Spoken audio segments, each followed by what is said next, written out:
I was standing at my kitchen window yesterday morning, watching steam rise from my tea, when I caught my reflection in the glass. 83 years looked back at me. The house was silent except for the old clock my father gave me, the one that's outlived everyone who ever wound it. There's something they don't tell you about living this long. You become a keeper of disappeared worlds. I've buried my parents, my wife of 57 years, 3 of my closest friends, and last year, my younger brother. I am the period at the end of a very long sentence that most people have stopped reading. Young people look at me in grocery store lines with a mix of curiosity and fear, as if old age might be contagious. Sometimes they ask, "What's your secret?" as if I've won something. They don't understand that longevity isn't always a prize. Sometimes it's just what you're left holding when the music stops. But here's what they never expect me to say. I wouldn't trade these years for anything, because buried in the loss, in the emptiness, in the brutal reality of being the last one standing, I've discovered truths that you can only find at the bottom of a very deep well. So pull up a chair. Whether you're 25 or 75, what I'm about to share took me 8 decades to understand. These are the things that remain when everything else has been stripped away. For the first 60 years of my life, I was a collector. Not of things, though I had plenty, but of certainties. I collected titles at work. I collected the respect of my neighbors. I collected the identity of being a husband, a father, a man who had his act together. I held on to these like a child clutching toys, terrified someone would take them. Then time did what time does. It took them anyway. I retired, and within 5 years, the company reorganized. My nameplate went in a box. The projects I'd poured my soul into were dismantled by people who never knew my name. The professional identity I'd spent 30 years building evaporated like morning dew. My children grew up and moved across the country.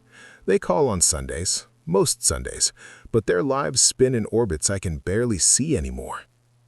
My wife passed away 4 years ago, the woman who knew me before I knew myself, the one who could finish my sentences and read my silences. Gone. And with her, the role I'd played longest, her partner, her other half. Here's what nobody tells you. The things you think define you are just costumes you're wearing. When they're stripped away, and they will be, you're left standing naked in front of a mirror, asking, who am I without all of that? What remains is this. You are not what you do. You are not who loves you. You are not your achievements or your losses. You are the consciousness that experiences all of it. And that consciousness, that core self, is unbreakable. The tragedy isn't losing everything. The tragedy is never discovering who you are underneath it all. The people who pass through our hands. I held my wife's hand when she died. It was February, 3 in the morning. The hospice nurse had stepped out. It was just me and Eleanor, and the sound of her breathing getting further apart, like a train leaving a station. When she took her last breath, my first thought wasn't grief. It was simpler than that. It was, I never really had her, did I? Not in a cruel way, in a factual way. Eleanor was her own person. She came into this world alone, lived inside her own mind, and left it alone. I got 57 years alongside her, but she was never mine. She was a miracle I got to witness, not a possession I ever owned. We make a devastating mistake in love. We think commitment means ownership. We say, my wife, my husband, my children, as if they're houses we've purchased. But people aren't property. They're shooting stars you're lucky enough to see while they're blazing across your sky. My son called me last week, frustrated because his teenage daughter is pulling away. He said, I'm losing her. I told him, you never had her. She's not yours to lose. She's just yours to love while she's here. He got quiet.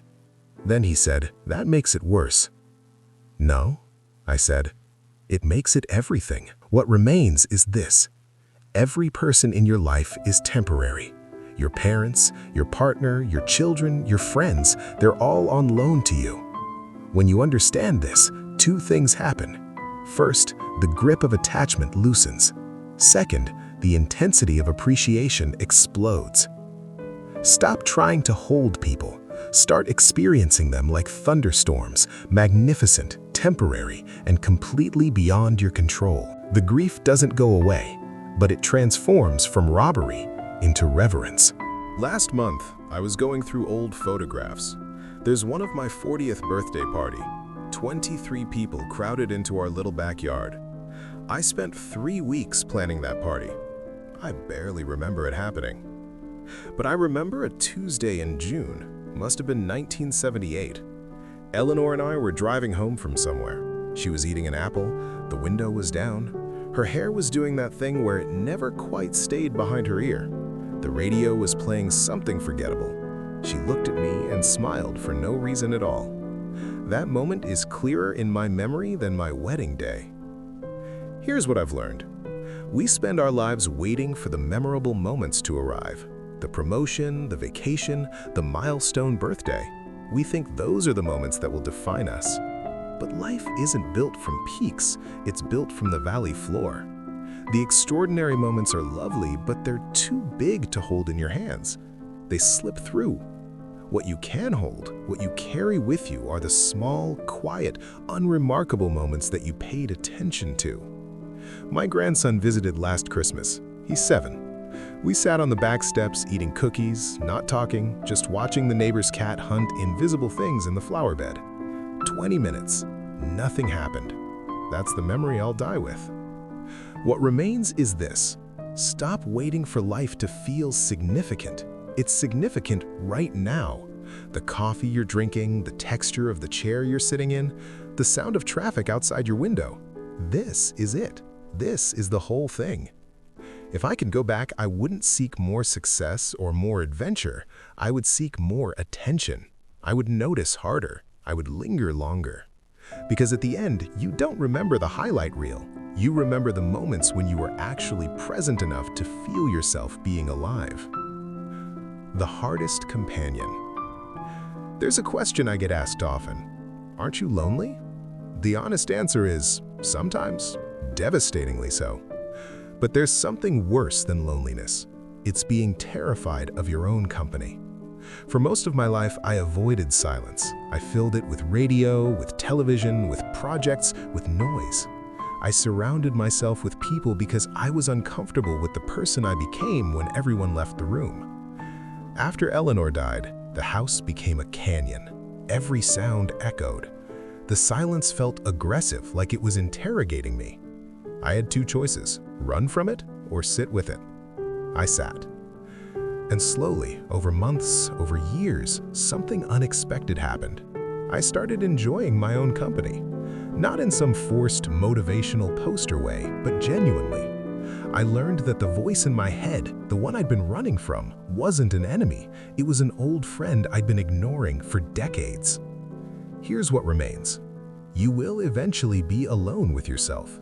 Maybe not. Definitely. Either through loss or through age or through circumstance, the crowd will thin. If you haven't built a friendship with the person inside your skin, that solitude will destroy you.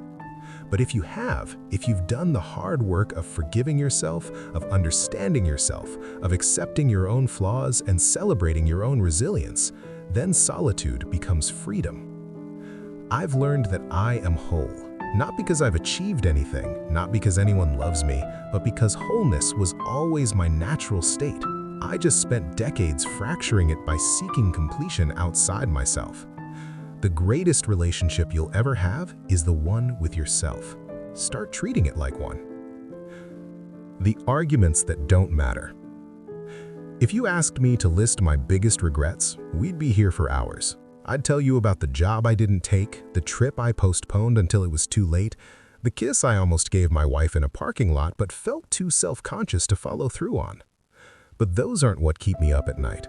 What haunts me are the small cruelties, the times I was right instead of kind.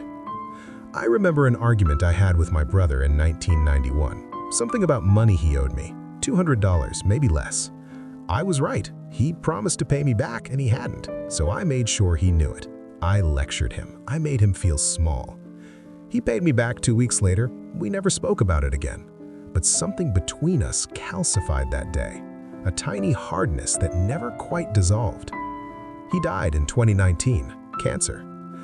I sat at his funeral holding his daughter's hand, and all I could think about was $200 and the 50 minutes I spent being right instead of being kind. What remains is this: you will not remember the arguments you won. You will only remember the bridges you burned to win them. Every grudge you're holding, every point you're trying to prove, every person you're waiting to apologize first, it's all going to feel absurd when you're sitting where I'm sitting. Time doesn't care about your pride. It'll take the people you're angry with, and it'll leave you alone with your righteousness. That's the coldest bed you'll ever sleep in. If there's someone you need to call them today. Not to settle the score, but to say, "I'm glad you exist." Because one day they won't, and the score will burn up with everything else. The freedom in fading. There's a strange gift that comes with irrelevance. For decades, I needed to be important. I needed my opinion to matter. I needed to feel like I was shaping things, contributing, leaving a mark. Now, I watch the world from the window and I see it spinning without me. The politicians I voted for are dead or forgotten. The technology I learned is obsolete. The social norms I grew up with have been completely overturned. At first, this made me bitter. I felt discarded. But slowly, I realized something liberating. I don't have to matter anymore, and that's the most freeing thing that's ever happened to me. I watch my grandson navigate his world, his apps, his slang, his problems that seem both identical and completely alien to the ones I faced. And I'm not trying to fix it or control it or even fully understand it. I'm just watching, bearing witness, cheering from the sidelines. What remains is this: you are one small stitch in an enormous tapestry. Your thread is necessary, but it's not the whole picture. There is profound peace in understanding that the world doesn't revolve around you. It revolves, period. And you get to be part of the revolution for a brief, beautiful moment. Let yourself be unimportant. Let yourself be forgotten. What you'll discover is that your significance was never about being remembered anyway. It was about being here, fully, while you could be. What I know now. If you're still reading this, I want to leave you with something practical. I'm 83. I don't know how many more seasons I have, but I know exactly what I'll be thinking about when the last one comes. I'll think about the morning Eleanor laughed so hard she spit out her coffee. I'll think about teaching my son to ride a bike and how he looked back at me with pure trust when I let go. I'll think about the way sunlight looks when it cuts through trees. I'll think about music and meals and conversations that went nowhere but felt like everything. I won't think about my career. I won't think about my bank account. I won't think about who was right or wrong in arguments I've forgotten. What remains, what has always remained, is love and attention and presence. That's it. That's the whole secret. Love the people in front of you. Pay attention to the life you're living. Be present in the only moment you'll actually inhabit. This one. You don't need to wait until you're 83 to understand this. You can start right now. This moment, this breath. Look around. Who's there? What do you see? How does it feel to be alive in your body right this second? That's what remains. Not someday, now. One last thing. This house is quiet, yes, but it's not empty. It's full of ghosts, but not the haunting kind, the kind that smiles at me from photographs, the kind that whispers in memories, the kind that reminds me I was never alone, even when I thought I was. I've lived 83 years, and if you asked me what I'd do differently, I'd say this: I would have started noticing sooner. If you take nothing else from this old man's rambling, take that. Notice. Notice the person who loves you. Notice the sky. Notice your own heartbeat. Notice that you are alive, and that's the most statistically improbable, cosmically absurd miracle that will ever happen to you. Thank you for sitting here with me, for letting me fill the silence with words. If this means something to you, share it with someone who needs to hear it, and tell me in the comments what's one small moment you're grateful for. I'll read every single one. It makes this house feel less like an ending and more like a conversation. Because maybe that's what remains most of all, the connection between one human heart and another, even when they're separated by screens and years and everything else that tries to divide us. We're all just walking each other home. Might as well hold hands while we do it.